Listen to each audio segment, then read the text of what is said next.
All right. This is great. Oh, look at that. Wait, Balloons. oh, was Yay. that? Oh, that was the Yeah. that. Yeah, if you're on FaceTime and you do like this, hold on.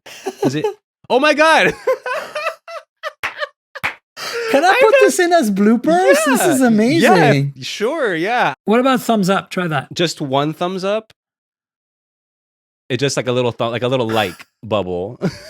If I do a heart, does that work? If I do that, oh, there it is. It made a heart. Oh my god. Okay, thumbs down will also work. Boo. Okay. Then there's a peace sign with two hands is different than the first one. Oh, Rock concert.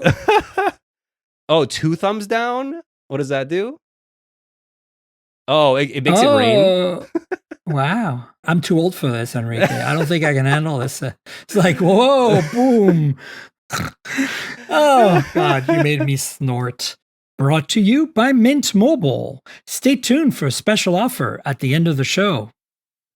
Hi, and welcome to the Mobile Tech Podcast. I'm your host, Miriam Joar, and today is Thursday, October 12th, 2023, and I've got the awesome Enrique here with me. Hi, Enrique, how are you? I'm doing great. Thank you. Awesome. So, it started off like I was not going to be too crazy about this week. I was like, yeah, I know there's some, reviews, but everybody's still on Pixel, and I was like, what else could possibly be happening? And then, it kind of fell in. It's only Thursday, but it's already kind of good. We've got lots to talk about. So I want to first start with this little thing for the people watching on Patreon. I've got this Oppo Find N3 Flip here, and it's a nice phone. The cool thing about it is this Hasselblad triple camera here. So, basically the takeaway here is finally somebody's made a phone that's a flip folding phone that has good cameras. That's my review in a nutshell. I've seen that the N3 Flip has probably checked almost every camera box. The only one maybe like the telephotos at 2x, but other ones have more. But that's really the highest that I've seen on a compact foldable. For sure. And the other thing that's interesting about that is that it's actually the same exact camera system as the OnePlus 11 5G. The one that I have right here? I know. Exactly the same. Okay. Like, it's kind of surprising. People are not expecting that. So it's not bad. Like, you know what to get, right? You know what you're getting. Yeah. And I would even say there's some improvement because the front camera, the actual one in the hole punch in the screen, in the inner screen, is the same as the telephoto. So it's a better camera than the selfie camera on the OnePlus 11 5G. It's a 32 megapixel WRGB, so it's got the white, pixels as well. And I have to say, like, of course, you're going to take photos like this, right? Using the front display, right? It makes more sense because you're using the main cameras. It's going to be better.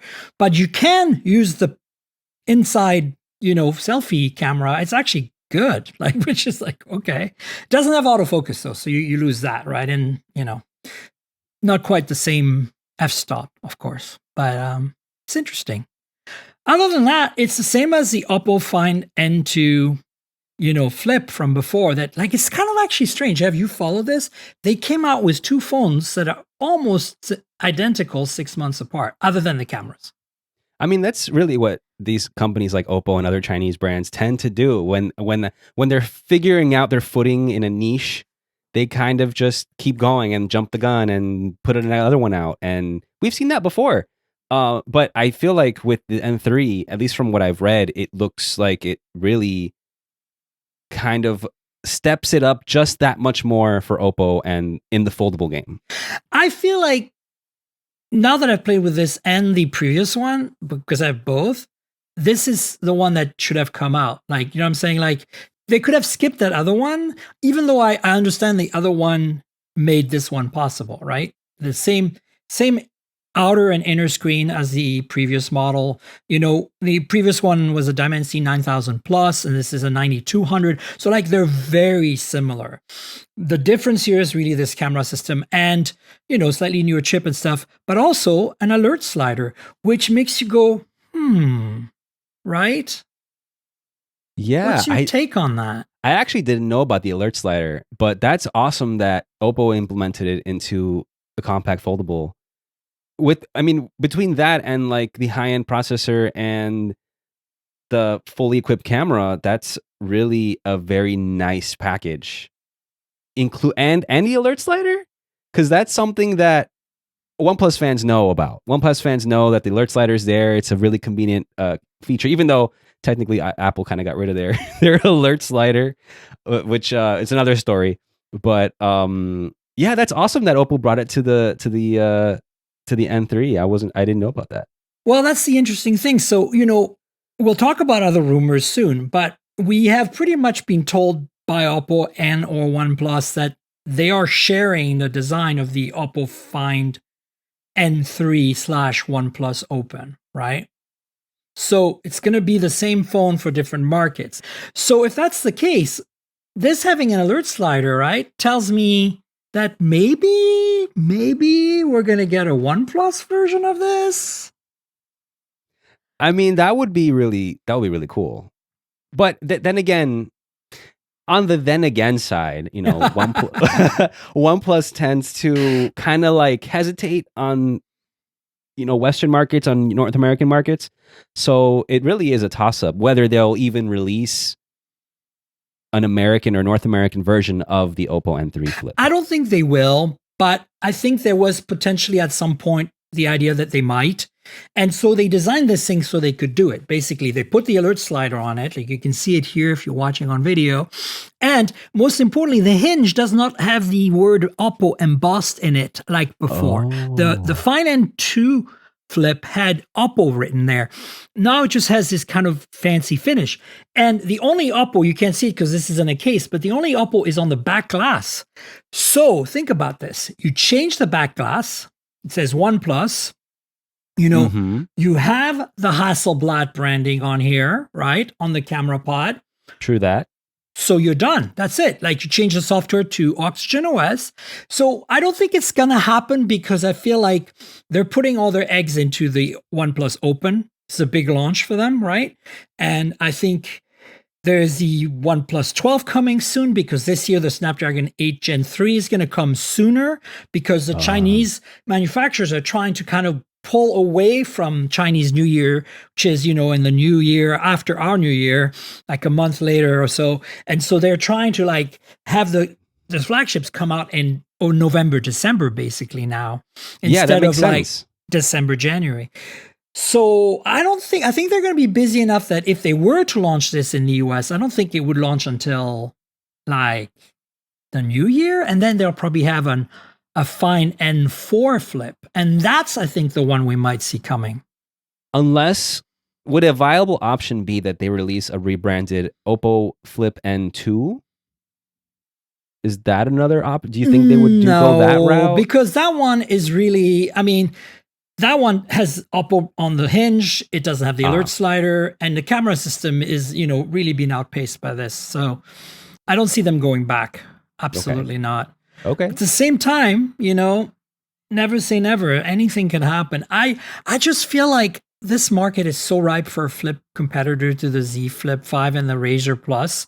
Like when I wrote this review, by the way, my review is on Gear Diary. Check it out. I'll put it in the show notes. But when I reviewed this, I was like, this is totally should exist in our market because it totally fits into the competition, like in the same, kind of ballpark in terms of features and pricing as the Razr Plus and the Z Flip 5. So I'm like, wow, why didn't they do that? It's weird. I'm excited. I'm excited for OnePlus, especially because they're really the only Chinese brand that has some kind of presence in the US. Yeah, smartphone brand anyway. Yeah, I think that I kind of feel honestly that, I've been saying this for a while. I feel like Pete Lau is just not really in touch with what's going on in the Western markets, like North America and Europe, because they keep making these strategic mistakes that nobody seems to be catching, right?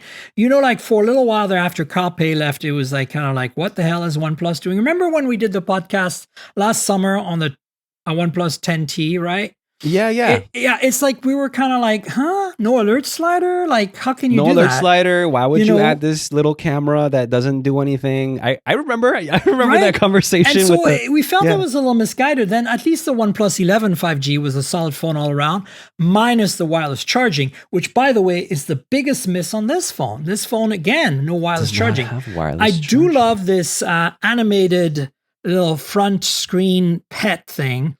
If you look, there's a little creature here, and I can animate it by touching it, and it's kind of cute. It does different things. I don't know if it's doing it because I can't see. It's doing it. It's a little cat. It's dancing. And so you have different pets. You can like basically think of it as a Tamagotchi, in a way. Yeah. So look, what I'm saying is this. I love this phone. If I have to pick one of the three here, like assuming there are only three options, because there's also Vivo and Huawei, there's a few others out there that are not sold in the West. But if you just stay with the stuff that's global, this phone versus Z Flip 5 versus Razr Plus, it's tough. But the cameras, man, like this is real. Like, the Razr, you're sacrificing on imaging. Even the Z Flip 5, you're sacrificing on imaging because Samsung's doing a good job with what they have, but they're not really, right? Like it's just such an old sensor. Yeah.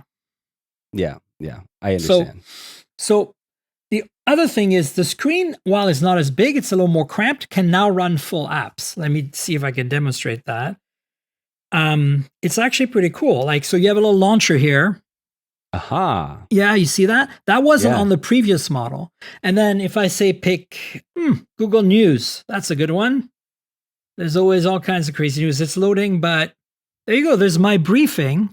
But this is actually the full Google News app. Like there's no, it's the full on thing, This is what the little Palm, I don't know if I forgot what it's called, the Palm Mini. I don't know. I don't remember. That's exactly the same screen size, 3.6 inches. It's the same screen. Okay. Yeah, roughly. That's what they wanted it to be.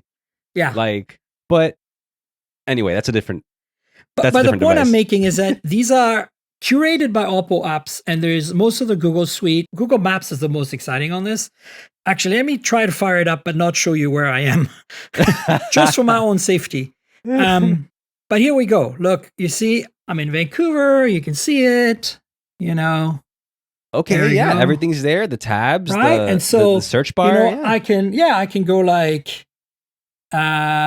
latest in downtown Vancouver. I can swipe that up. So do swipe gestures work from that screen? Like if you go home, does it go home? And home goes home. And the home, it doesn't go home. It goes to that launcher you saw with all the apps. Okay, so it's like a second. You can't multitask. Like you can't switch apps. You can only go back to the launcher. Okay. So it's basic. And then, but if you're in Gmail, you can literally respond. There's a keyboard and everything. And the notifications pop up on the front and they're actionable. So you can actually respond right on the little kitty is in the background and the notification pops up and you tap on it and you can like, hey, whatever. And the keyboard is narrow, but it's manageable. Also, the keyboard, you can float it. Like there's an option to move it around. Like it's only really moving up and down because the width is the whole screen, right? If you have an app open like Maps and you flipped it open, does it continue on the internal screen or? Yes. So most apps will let you continue. And the other way though, I don't think that works. I think the app remains in your recent apps. I'm not sure it pops up right away, but you can quickly get to it. It's usable. I think it's a compromise between what Moto's doing, where they kind of let you run any app, and what Samsung's doing, where it's basically a bunch of widgets, And so here you do have a bunch of what they call mini apps. Let me see if I can show you. They are basically like apps, like things like the weather, right? There's a weather widget, and it's just showing you the weather and nothing else. And it's not anything like, it's not a weather app. It's just a widget, but it's in the app tray as an app. So they call them mini apps. Mini apps. Okay. Yeah. So basically, plus on the camera, minus on the wireless charging. Everything else is solid and competitive. Battery life is pretty good because it's got the biggest battery of any of the flip phones, 4,300 milliamp hour, and then 44-watt charging, Super VOOC. I would say that kind of makes up for not having wireless charging. To some extent, obviously. But I think it's definitely like charging is going to be pretty quick compared to like a 25-watt Z Flip 5, So that's a bonus. So there's a lot of good things about it. And it's very responsive and quick because that Dimensity 9200 is really solid. 12 gigs of RAM too. 256 gigs of storage. You don't get micro SD. Stereo speakers that are really good. The inside screen is 6.8 inches and it's AMOLED LTPO 1 to 120 hertz. They didn't skimp on that. That thing is, again, I'm in a very, very bright place right now. Like literally the sun is shining into my face right now. So you can see that it still holds its own. And, also very little crease. See that? Oh yeah, it's from that. It's very little compared to it's very shallow, and that's the thing that Samsung's. Oppo's done since day one. The original Oppo Find N, then the Find N2, then the 2 Flip, then and there's no this. gap on the when you fold it. There's no gap. It's perfectly flat. Yeah. Wow. And it's in a case, so it's a little bulkier here, but I'd rather protect it because I've been using it a lot. And I didn't want to screw it up for my photos for my review. But all that's behind me now. I suppose I could take off the case. But look, overall, if you're looking for a flip phone and you don't live in the US, so there's a few caveats. If you live in the US, yes, you can import this. And yes, it works fine on Timo. And if you're in Canada like me right now, I'm on TELUS here, and it works fine on TELUS too. I haven't tried the other carriers, but I did try AT&T in the US, and it'll work for like a few minutes, and then they turn off your SIM, which is what they've been doing on any phone that doesn't have VoLTE. So, because remember, they're on LTE only now, right? Right. So if you can't make phone calls, they're, I think, worried about the legalities that you cannot call 911, right? If you remove the SIM, you can call 911 because it's going to connect to a 2G network or a 3G network, so probably Timo. But with a SIM in it that says I'm an AT&T phone, it's going to try to do VoLTE, and since it doesn't have VoLTE, it's not going to go through. And I think that's why because in the last few months, I've noticed that all my global phones and all my Chinese phones that don't have VoLTE will basically get shut off. The SIM will get shut off by AT&T. And then I have to call them up and say, hey, my SIM's not working. Like, they don't understand. Like, if I explain to them that I put this in a Chinese phone, like these guys. So I just play dumb and I say, hey, my SIM doesn't seem to work. I put in a bunch of different phones and I get no data, no phone calls. And they're like, oh, well, okay, what's your phone? So they want an IMEI from you at that point. Okay. So if you give them a compatible IMEI, like a Pixel or an iPhone or anything that has VoLTE, like a OnePlus 11, whatever, they'll turn you on again. And then you're back in business until the next time you put it in a phone that doesn't support it. You have to be very quick. You'll get a text message from them immediately saying, this phone is not supported by AT&T. Please call 611, blah, blah, blah. If you see that text, like minutes after you put your SIM in, immediately remove your SIM, because a few minutes after that, they cut it off. That's when they shut it off. Wow. And it's a pain because, like, think about it. They shut it off. Your line is basically down until you call them and explain to them what happened, and from another phone. from another phone, because you can't even call them. Right. Or go to the store, I guess. Yeah, go to the store. Go to the store with that and see what happens. I'll tell you what's not going to happen. Look, I'm just warning you because I have 2 lines with AT&T that I think I'm about to cancel because I was using those as my tester phone lines, in addition to some Mint Mobile SIMs and some Timo SIMs that I have and Fi SIMs. But I'm like, why am I paying AT&T money for 2 lines that I can barely use on anything? So, I think I'm just going to leave because it's stupid at this point. So that's a new thing. It's only started happening in the last 2-3 months. And because I get a lot of Xiaomi's and, Oppos and Vivos and Realme phones. And I used to just put my AT&T SIMs in there because they have the most data and I can just be, because all my prepaid SIMs are pretty basic. And And I was like, what the hell's going on? Like 2 of my SIMs just got nuked. And I was like, maybe they're just old SIMs. But no, I called them and they were able to re-enable. And that's when I realized that when I get this text, then I was able to repeat it a few times to actually like validate that my theory was correct. And it did not happen with this phone. I saw the text and I immediately yanked the SIM out of there. So also, if you're on Verizon, very much like previous global and Chinese phones, it just won't even register on the network. Which is a really quite a bit of a bummer because technically Verizon has some bands that are supported by these phones. But again, because they don't have 2G and 3G compatible with, Verizon's network on these, because remember, Verizon falls back to CDMA. I don't think they even have CDMA anymore. I think they turned it off. So they are relying purely on VoLTE and 4G. So yeah, in Verizon's case, I feel like they're, they'd rather you use a Verizon certified phone. And either, but I think AT&T is the same now, and they're basically whitelisting these phones at this point. Okay. Which is kind of like, that's why T-Mo. I hope T-Mo doesn't go in that direction, because then what are we gonna do?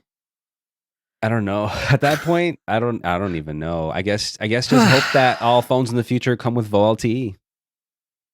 And it's interesting that so many of the Chinese phones don't, because there's no reason they don't have it. Like it's just not enabled. Like it's in there, right? Because it's part of the Dimensity and the Snapdragon chipsets. I don't get it. Yeah, like it's not in the settings anywhere. Otherwise, I would turn it on, call it a day. And also, I am not sure, this is the thing I haven't been able to test yet, whether they are detecting that the phone doesn't have VoLTE, like because it doesn't register for calls on their network, and then send the text to warn you, or if they have a whitelist, they literally don't see the IMEI in their database and they go. I mean, could it be that they're trying to protect, like, if it's a voice line and you put it in a tablet, it's not going to connect to voice over LTE? It could be that, but I do think it's much more of a legal thing around 911. Yeah. Calling emergency services, because they never did it in the past. Like before they did the big switch last year, that wasn't a big deal at all. And I think there was a transition period where they're like, oh, we're going to have a few phones on the network that, right. So let's not cut them off just yet. But I don't know. It's just annoying. And, yeah. I mean, I was reading a tweet recently from somebody who just got a Pixel 8 Pro review unit, and AT&T wouldn't validate on their network. They're like, it's not in our database. Then maybe because it was like a so pre-release. I'm wondering if they do have a whitelist. They have to have a whitelist. Like they have to be in contact with the manufacturer and be like, okay, these are the phones that are going to be working on in the US. And then they give them, who knows, an Excel sheet with all. What's the point of having unlocked phones? Like, anyway. At this point, unlocked doesn't. I don't know. The meaning unlocked is kind of changing, I guess, now. I think you're right. So anyway, I love this phone. It's great. I highly recommend it. It, said the front screen's a bit cramped, but you still can run apps. You still can be pretty productive with it. You can pretty much unlock the phone from the front screen or use the fingerprint sensor or the Face ID. You can, do basic stuff on there. You have most of the Google apps. You have X. You have Telegram.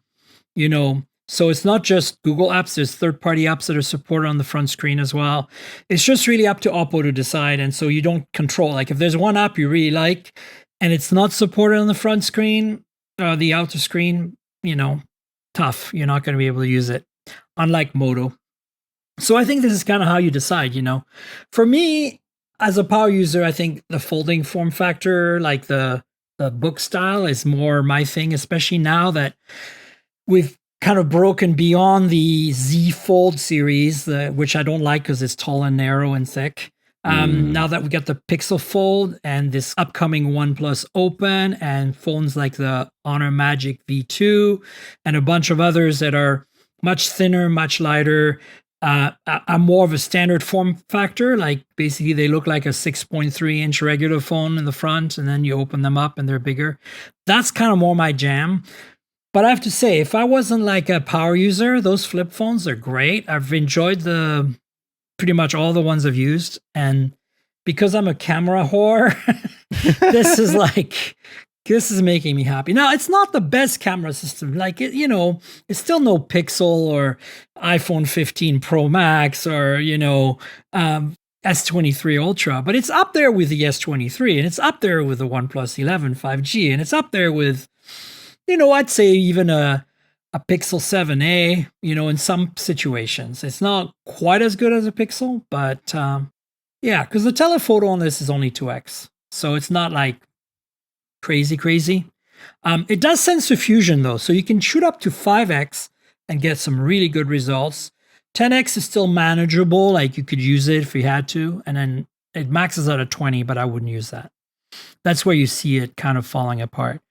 But yeah, if you use the OnePlus 11 5G, you know what I'm talking about, basically.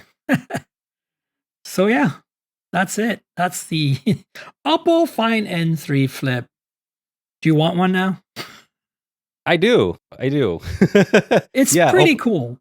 Like, I have to say, we're pretty blessed right now between this and the upcoming OnePlus Open and the Pixel Fold, and even the Razrs and the all the Samsung folding phones. There's a lot of selection if that's what you're looking for, and that wasn't the case. Just like a few months ago when the new Razrs hadn't come out yet, it was all Samsung, right? Like in North America, it's like all you could get. So it's pretty exciting. It's a great time to buy a foldable. This is not a US phone, so that's the trick. I think in Canada, you'll probably be better off because I think their carriers support a lot more of the foreign phones. There's a lot of people that live in Canada that are from China. And so I bet you there's a lot of people bringing unlocked phones to the carriers. So I've noticed there seem to be a lot more chill, but they cost a fortune. Like Canada is the most expensive for cell phone service. It's ridiculous. They nickel and dime you for everything. Like, oh, you want to make calls to the US? That's extra. You want to make text to the US? That's extra. You want to roam in the US? That's extra. You want visual voicemail? That's extra. I'm not kidding. It's weird. Wow. Yeah. All right. So let's switch gears to some of the other stuff. Okay, we talked about the Open and the N3. So the N3 Flip is the flip phone. The N3 is the book-style folding phone that is supposedly identical to the OnePlus Open. So what's exciting about both of these, separately, we got emails from PR people that they're being launched and announced on the same day. Hint, hint, hint. Really? Yeah, October 19th. So I don't know if the events are even the same or if they're separate events, but they're going to be announced at events on the 19th, both of them. And, as I said, I think Oppo, somebody at Oppo that was interviewed, I think by The Verge or something a while back, confirmed that they're the same phones. Different colors, different logos, different OSs, ColorOS versus Oxygen. Not very little difference, really, frankly. Now, yeah. Now, back then it was a whole different game. And so, PSA to the audience, mark your calendars, because, obviously there's going to be some embargoes. That's all I'm going to say. You can draw your own conclusions. But if in the meantime, you kind of want to know what to expect, there's a couple of leaks out there. GSM Arena to the rescue as usual, because they have all the news and all the database of things. They covered a couple of leaks, one of a video that shows the thickness and, the weight and stuff of the Find N3. And then there's another leak with the pricing, supposedly, of the OnePlus Open, which is rumored to be $1699, which is, a little cheaper than Samsung's. So that's I just want to give a shout out to whoever leaked these photos, because they are in such high quality. Like this leak actually, like, everything's in focus. I can see the numbers, everything's there, and props to the leaker who held a caliper up to the the unreleased phone to show the thickness. 12.44 millimeters thick is there. You're right. N3. These are incredibly clear photos. Right? Wow. So I'll have the link in the show notes for all these as well. And so, yeah, OnePlus Open, the rumor is, there's a little interview that The Verge did with the OnePlus, one of the product people there. You should check that out. But more importantly, there's a good leak here. And it says $1,600 and $99, as I mentioned. What else is and renders? And if you look right there, they are identical. Look at those renders. Yeah. I mean, Undeniable right there. and it kind of makes sense. Here's my thought, right? Actually, I want to hear your thought first because Sure. you haven't been as actively following the phones as I have.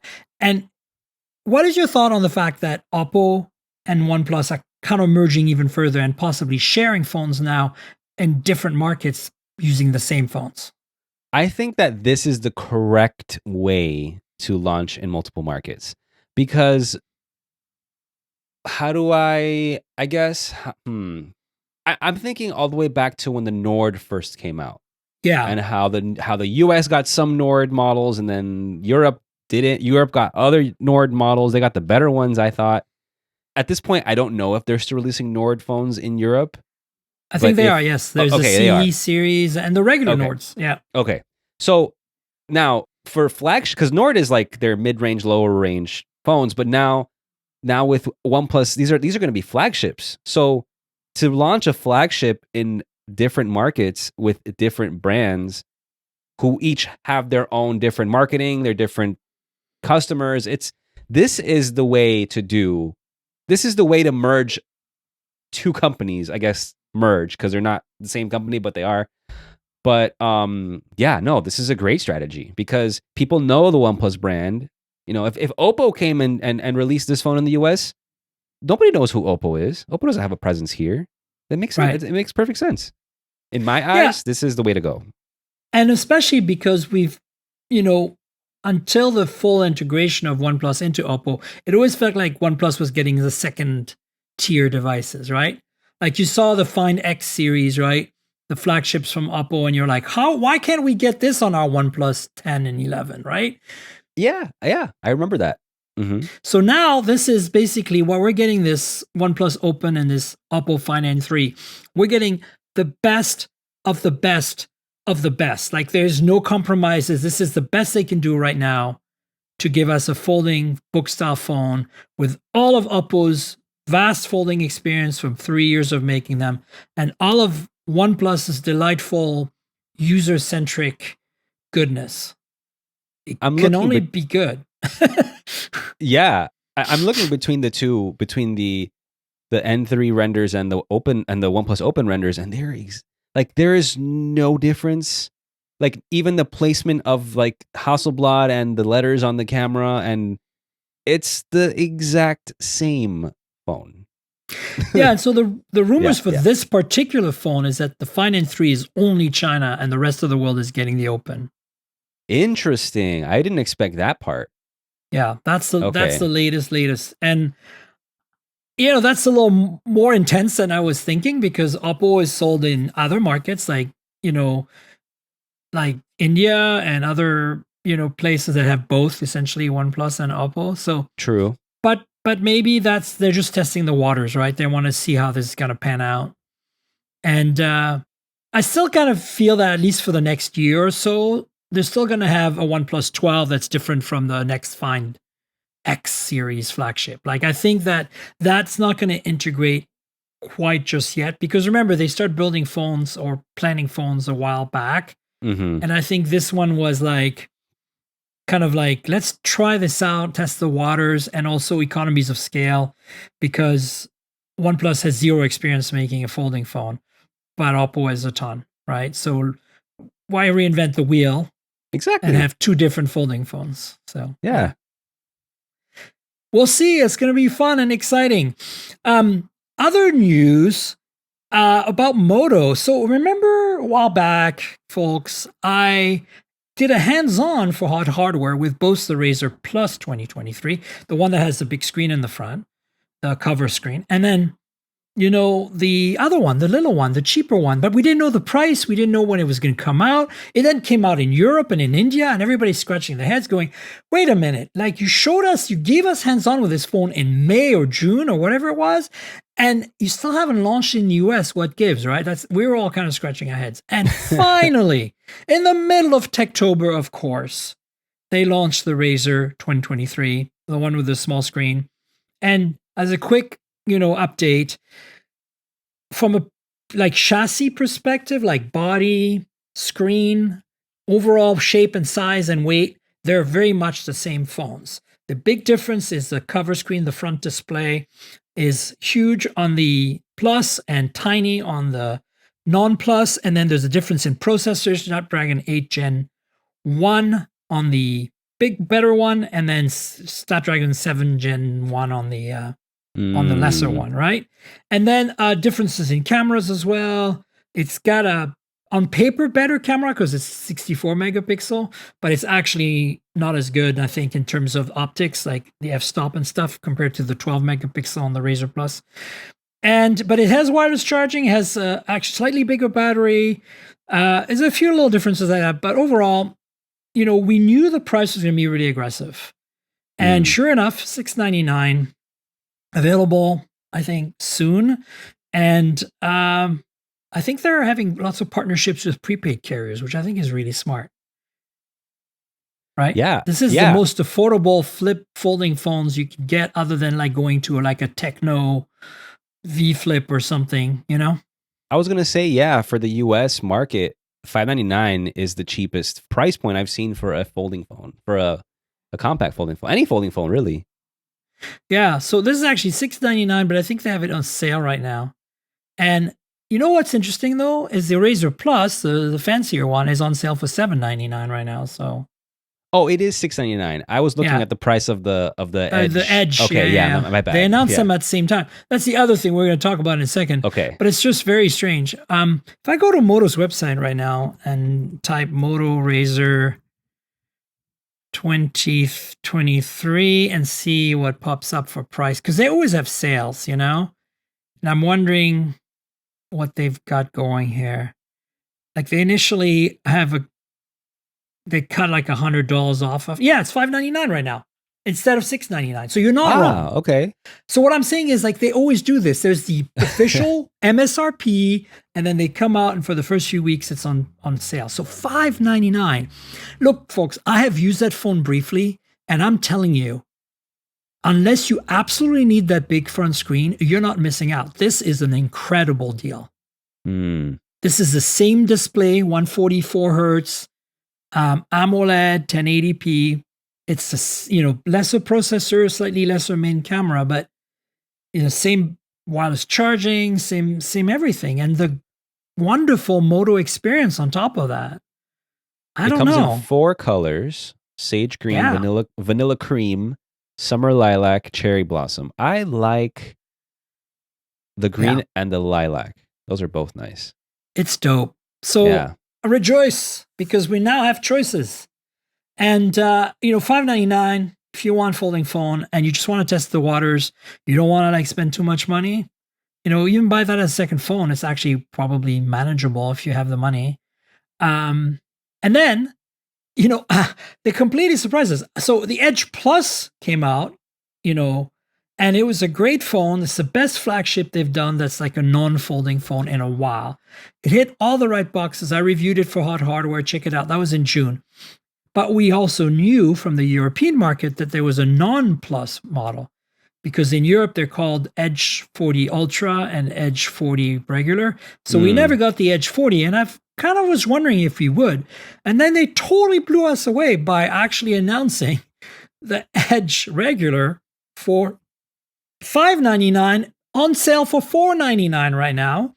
And to be frank, folks, that competes directly with the Pixel 7 or 7a maybe, but it's slightly better than 7a. So, of course, I don't have a review in it. The only reviews out there are European reviews. But, if you want something different that doesn't suck, I have a feeling that's going to be a good choice. What's your take on this one? I'm trying to pull it up here right now. Dimensity 730. That's the chipset. There he goes. We could just GSM Arena this. Right? So this is so it uses a MediaTek chip, which it's, I guess which one is it? 7030. Okay. Yeah.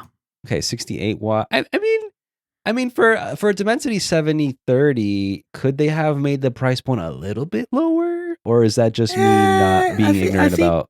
No, I think you make a point. I feel this is possible. I'm looking up the full specs on GSM Arena. So if you want to look it up on GSM Arena, folks, look for Motorola Edge 40 because they have a different naming in Europe. But yeah, look at this. Okay, so Dimensity actually in Europe has a different Dimensity, has an 80/20. Aha. But the rest of the specs are the same. Plastic OLED, 144 hertz. Oh, if you search Edge 2023, it's there.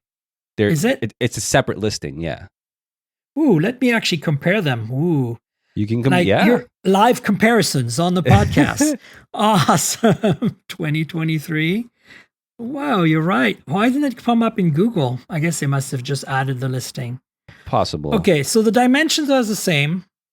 The weight is 1 gram heavier for the US model. IP68, same OLED display at 6.55 inches. Oh, 6.6 inches. Ooh, it's a slightly different one. I think actually it's the same. The dot per inch is the same. Everything is the same. Android 13. Oh, so interesting.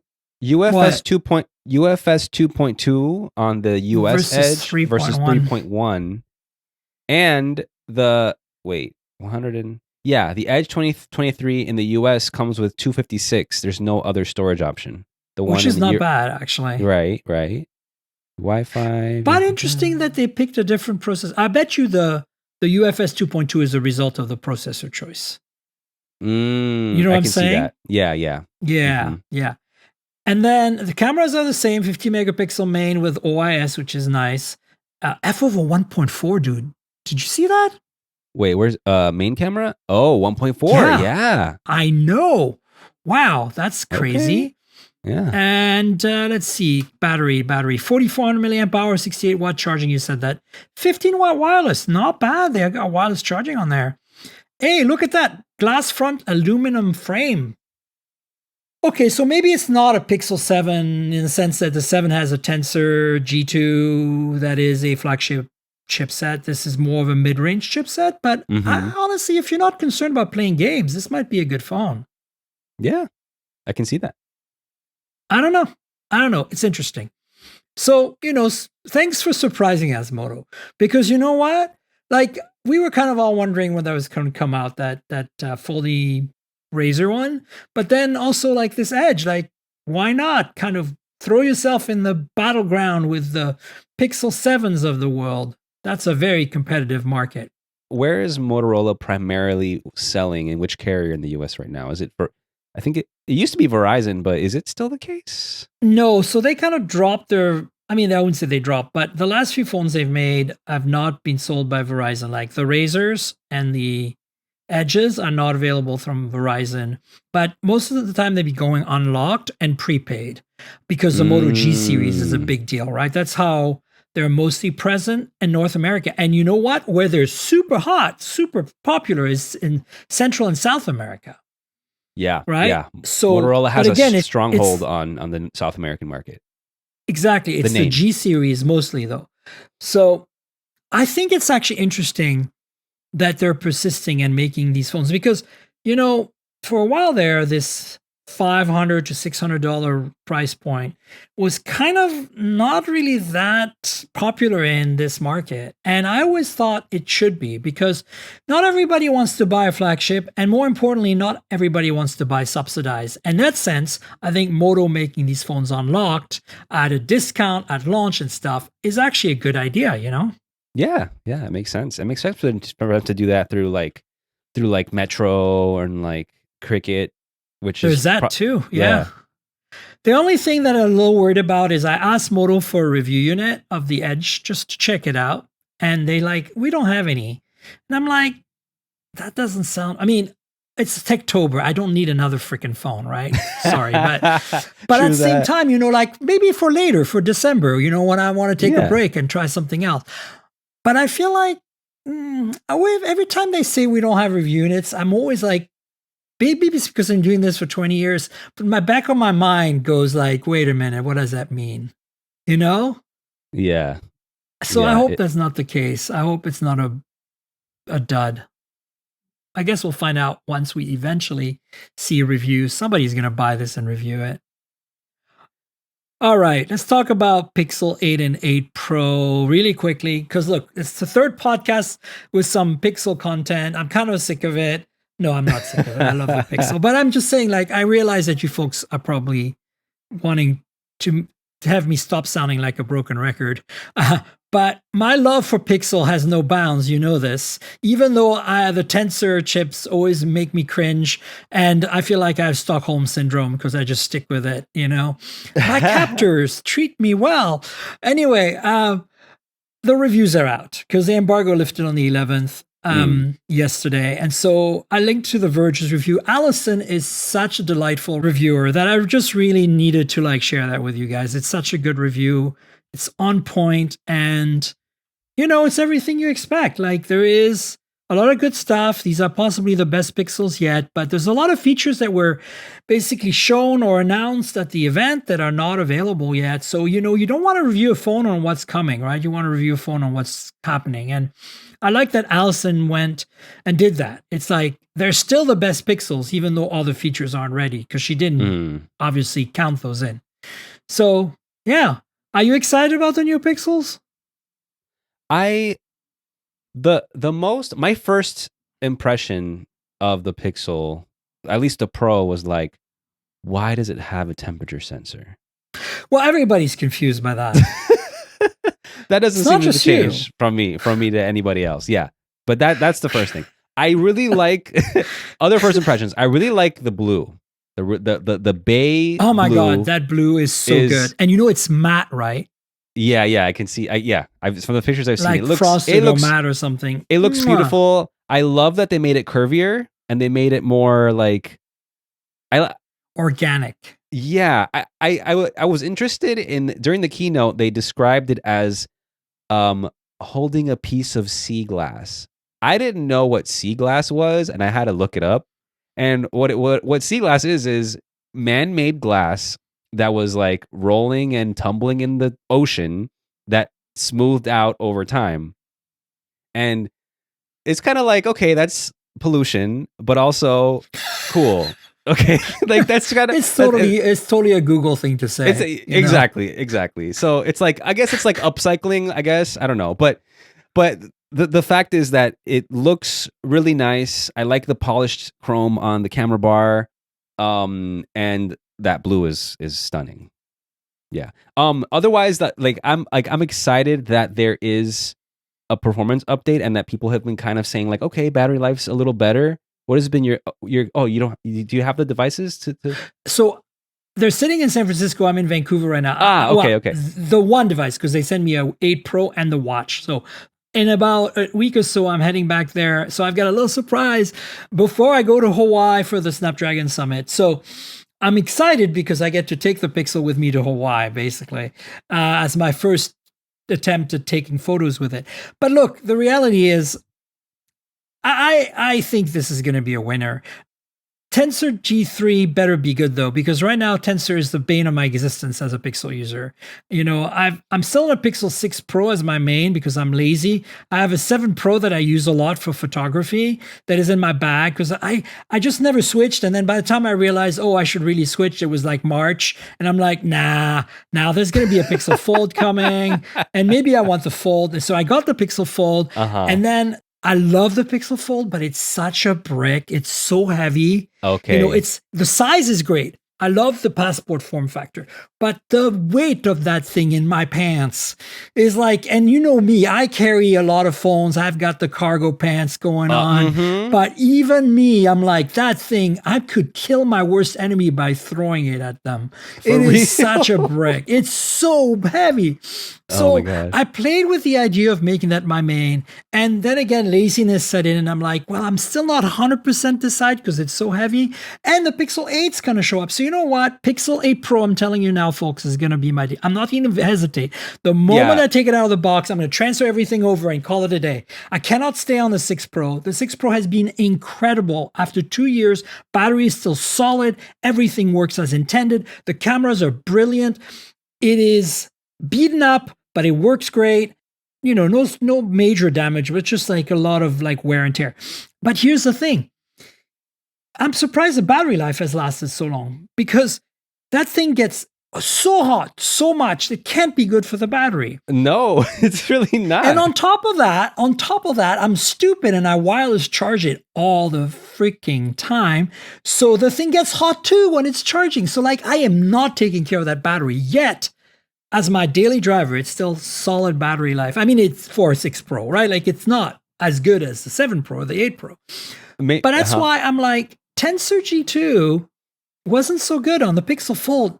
That thing gets so hot as well. Oh, so I hope that the G3 on the 8 Pro is going to be my muse. Because here's the thing. I've decided, Enrique, and this is for the entire world to know.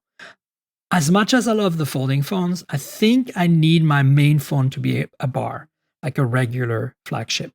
I will always carry a folding phone with me. And I wouldn't be surprised if one of the 3 current awesome folding phones, which are the Z Fold 5, the, book style, and the OnePlus Open and the Pixel Fold are going to end up being in my pocket at any given time. Because now that I've tried the book style lifestyle, it's hard to not go back. But at the same time, I see how I use my phone, how often I drop it in a case and stuff. And I'm like, it's not going to survive folding phone for me.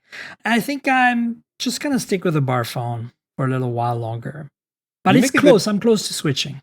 You make a good point how the foldables are still kind of delicate, kind of fragile.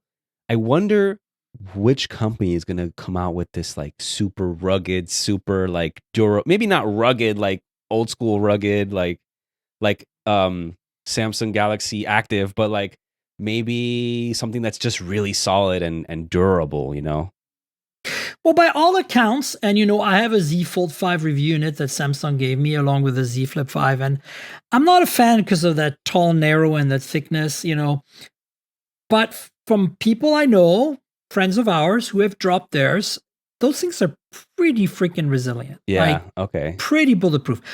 I think the competition isn't quite there yet. I don't think the Pixel Fold would hold up as well to a drop as the Z Fold 5. And I'm not sure, obviously, the OnePlus Open's a big unknown right now. But I also feel like the Magic V2, where it's almost as thin, closed, as a Galaxy S23 Ultra without the camera pod, right? So it's super thin when closed. And it's as light as an iPhone, 15 Pro Max, basically. If you look at that, then it starts to make sense because you can basically use it as a regular bar phone. And then every now and then you go like, real estate, the web, a YouTube video. Because, I'm not a multitasker. Like I look at how like Narav, for example, and other folks, friends of ours are using their folding phones, the ones that like Michael Fisher that carry one all the time. And they're on the big screen a lot and they multitask and they do windows and stuff. I'm not that person. When I use my Pixel Fold, I basically use it as a bar phone most of the time. And then every now and then I have that, breathe moment where I'm like, real estate, yes. But I'm not there until I'm like literally settled down somewhere, like on an airplane seat, in my office, or on the park bench outside, which I love to do because here in Vancouver, I live right by the waterfront, hence all this light. And so I sit at the park bench right in front of the ocean and I just, take in the waves and it calms me down because the world is crazy right now. And then having that real estate, oh yeah.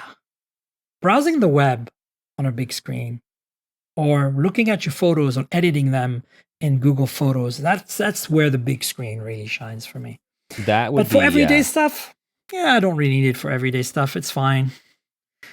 That might change. I don't know, but stay tuned. The only time I ever wish my screen was bigger is when, like you said, I'm editing a photo.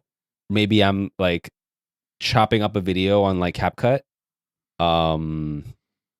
Or maybe if I'm showing something to someone.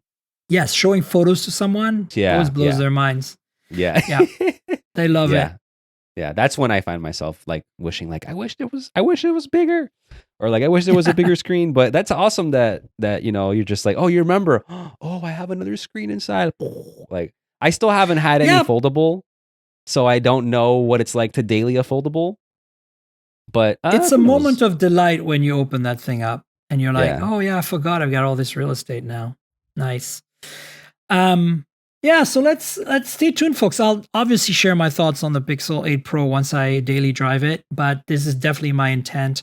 I'm absolutely not letting myself not switch over right away when I unbox that thing, because I'm not going another year now. That's it. That Pixel 6 Pro is. I went 3 years with a Pixel 3 XL, right? I didn't know that. I'm No, a I didn't phone know that. reviewer and I suck at changing phones as my daily. This is the admission I do, and don't think for a second that that means that I don't actually use the other phones. I do, I really do, but it's just like I'm so set in my ways, and I don't install like anything that's like privacy or like financial or anything like that. I don't install. Anything, on you don't want to review put your phones. personal stuff on every phone that you review. Yeah. So, and it's too much work. Like I get a phone a week on average, right? I get about 50 phones a year, right? Like it adds up to roughly that. Like it's not like one shows up every week. Like this week, like I got a few of them, like so because of October, right? And then it was a bit quieter in another part of the summer. The point is, on average, 50 phones a year is roughly 52 weeks a year, right? So imagine if I had to switch my Sims, everything, everything, my banking, my Tesla app, everything to a new phone every time. It's just a hassle. So I don't. But at the same time, I'm lazy. And this also just proves that even I, somebody who cares about phones a lot, I'm perfectly satisfied with the Pixel 6 Pro still. Like the only thing I don't like is Tensor, That says a lot about the 6 Pro. So well. It served me so well, So kudos to Google for finally like just getting in there and doing things right. I just wish they used Snapdragon with like some extra chip for the NPU stuff. If Tensor was just a co-processor. I'm excited to hear your thoughts on the G3 once you get it. And me too. I hope that solves the problems. I hope this is it. Because like I'm not one of those like, oh, I need the fastest chip. Like I don't play games on my phones.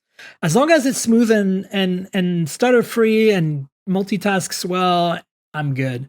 So like I can probably live with like 8 Plus Gen 1 or like a Dimensity 9000 Plus from last year. Like I'm perfectly okay with those chips. Like I don't think I want to go down to the mid-range because I do multitask heavily. But I feel like gaming, throttling, for example, is not going to be an issue for me, right? It's very rare that I run workloads where the phone is constantly at peak performance, right? So I don't know. We'll see how it goes. Stay tuned. Speaking of flagship and bar phones and awesomeness and Snapdragon 8 Gen 3, which, by the way, we don't even know if that's what's going to be called, but we'll find out. I'm sure it will. With this shifting of the announcement of, Qualcomm launching their chips earlier and the manufacturers making phones with those chips earlier, the big rumor right now, and I would actually believe this to be true, is that the Xiaomi 14 series with 8 Gen 3 would be launching on October 27th. And the reason I believe that is because, Qualcomm has announced that their summit is in that time frame. So right? Makes sense, wouldn't it? So if that's the case, that's early because they just launched the 13T series. We only covered that last week. Right? Yeah. And how they do. Ready to go with the 14. Oh, here's the 13T. I know. You know how the 13T is kind of like the OnePlus T series. Like it's the second part of the year series, right? It's like the more affordable flagship that are the TikTok cycle to their yearly cycle. Yeah. So it's crazy to me that they launched those in September, basically, or October, early October, and now late October we're getting like basically it's a month apart. It's like weird. Now, okay, maybe this 14 series launch will be China only. And then it'll come to the West in December or January, and then it makes more sense. That's usually what Xiaomi does either way. Yeah. But I'm excited about these because last year's 13 series, the 13 Pro had the 1-inch sensor. I have one of those. I never got the Ultra. I don't think we're going to see the Ultra right away because I'll probably do that later. But hey, Xiaomi rocks. Their flagships are really great. So I'm super excited to see what it brings to the table. We know nothing else really. So, stay tuned, I guess. Yeah. I don't know. Well, based on the, what is it? The article on GSM Arena. GSM Arena. Allegedly arrived with new design, Leica-tuned cameras, 3 different focal lengths that will ship with MIUI 15 based on Android 14, which I think they changed the MIUI is not going to be called MIUI anymore. That's another note, actually. Interesting. What is it going to be called? I saw the other day, MiOS. Oh, interesting. And notice titanium frame is the rumor. Titanium frame, satellite connectivity. Satellite connectivity, yeah. Both models have already been certified for China. We can also expect upgrades in screens, camera, fast charging, the usual battery capacity, vibrate motor, and the production has already started, apparently. Well, yeah, it has to happen. It's supposed to come out.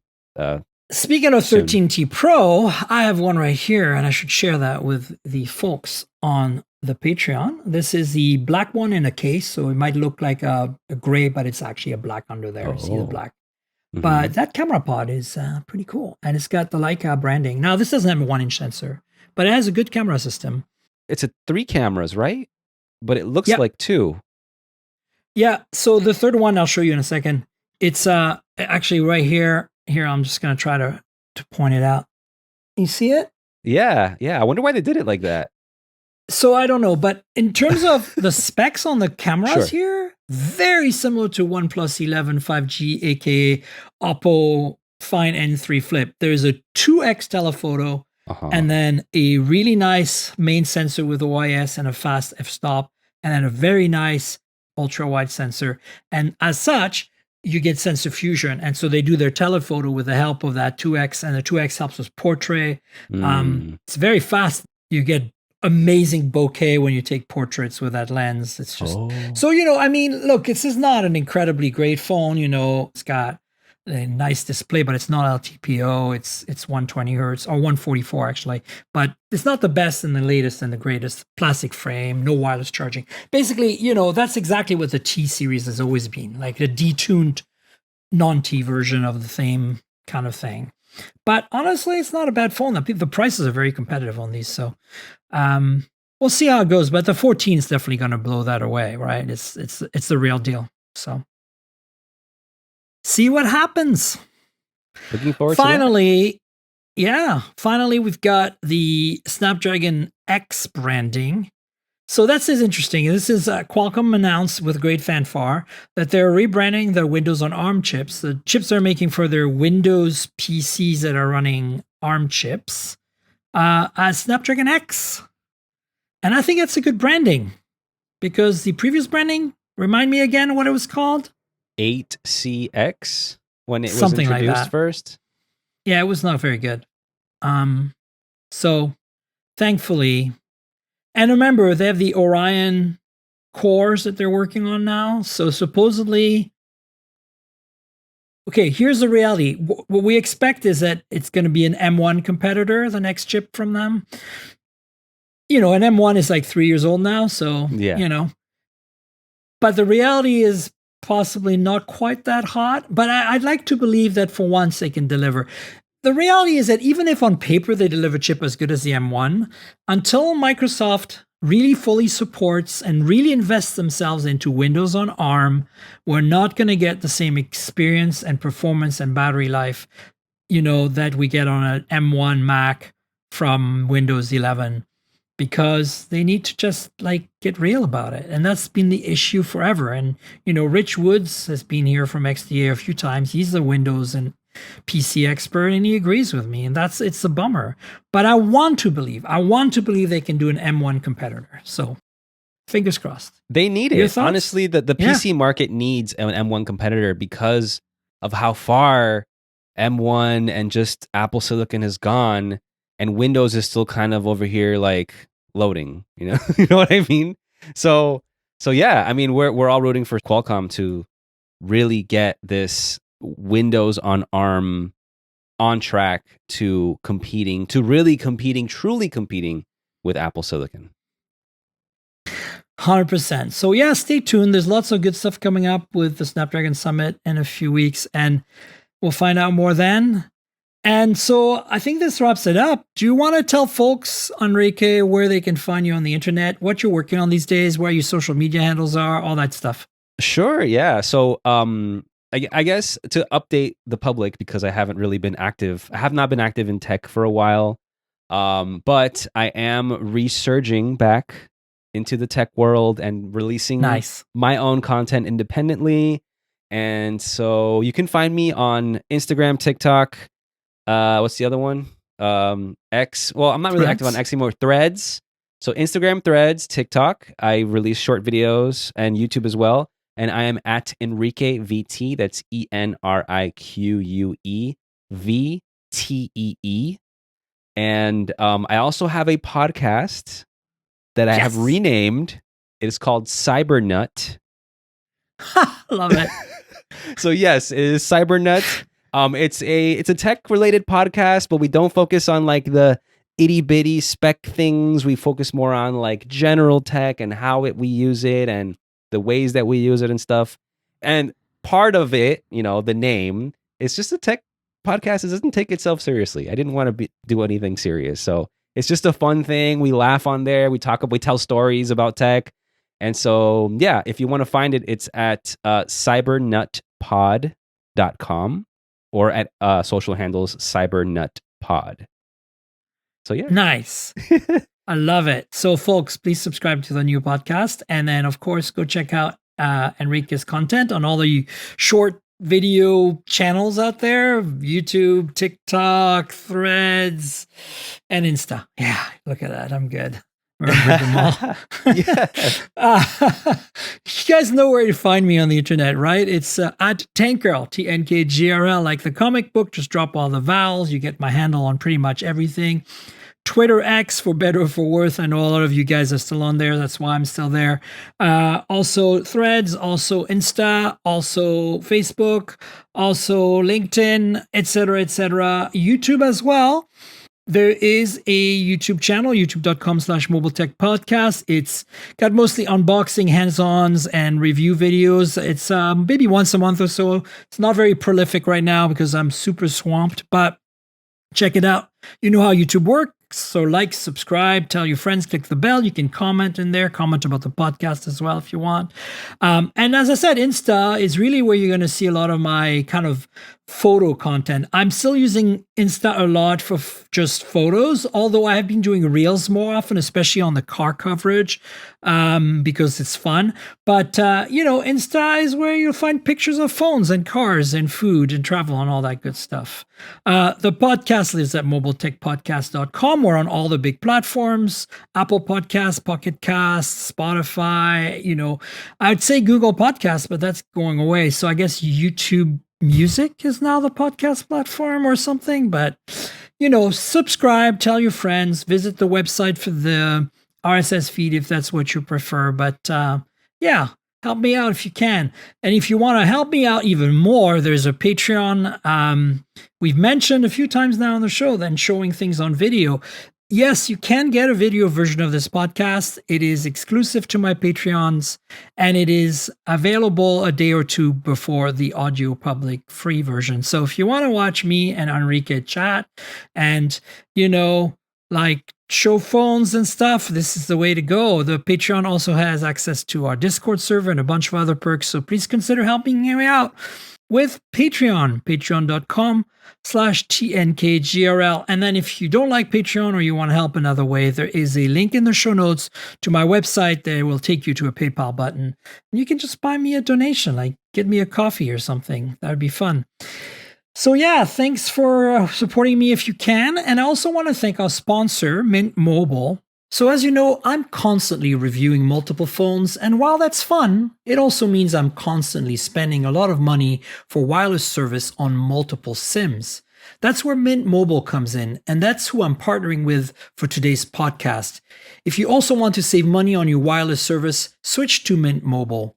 As tech-savvy early adopters, you've probably heard of Mint Mobile before, but let me quickly tell you how awesome their service is.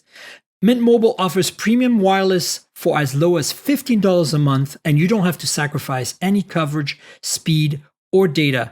They're built on the nation's largest 5G network. They keep costs low because they sell direct to you online. They cut out the retail stores and salespeople.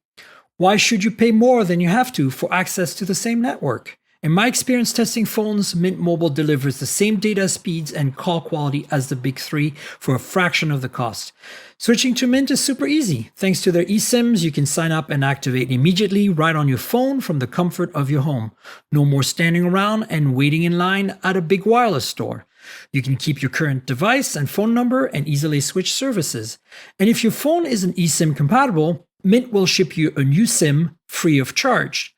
All Mint Mobile plans include unlimited nationwide talk and text, lightning fast 5G, and free mobile hotspot. Mint will show you how much data you use each month and recommend plans that save you money. Mint also offers a modern family plan that lets you set up a super affordable family plan with as little as 2 lines. Use my link mintmobile.com/mobiletech to get premium wireless starting for $15 a month. That's mintmobile.com/mobiletech. Stop paying more than you need on your wireless bill and start saving big with Mint Mobile. And I want to thank you, Enrique, for being my guest yet again. Woohoo! It's so much fun to have you on. Yay! Thank you for having me on, Miriam. And actually, I was gonna end by saying I have another bit for your Patreon subscribers. Remember last time that you spoke to me or that we saw, I had said like, oh, I'm gonna grow out my hair, like it's gonna be longer. Well, I'm gonna show you how long it is right now here on camera. My God. So here's a little treat. Ready? So ready. Right now it's slicked back and it's like under the headphones, so you can't see. But I'm gonna take my headphones off so you can see. Ready? Oh my God. Wow. Like it's definitely been, oh, my glasses fell off. It's definitely been like a long time that, I don't know, I'm just kind of experimenting right now with my hair. Like so it's looking great. Thank you. So what I've been doing is fading the sides and just letting the top grow, and I'm just gonna let it all slick back eventually. So yeah, that's just kind of well, there you go. This is like exclusive right to the Patreon content right here. Nobody else is getting this one. I gotta do another hair flip. Hold on. Yes. I could go to concerts now and headbang. That's awesome. I love it. Well, thanks, Enrique, for being my guest yet again. And we'll have you on at some point in the future, of course. And folks, stay tuned because I'll have another show next week. Until then, cheers, everybody.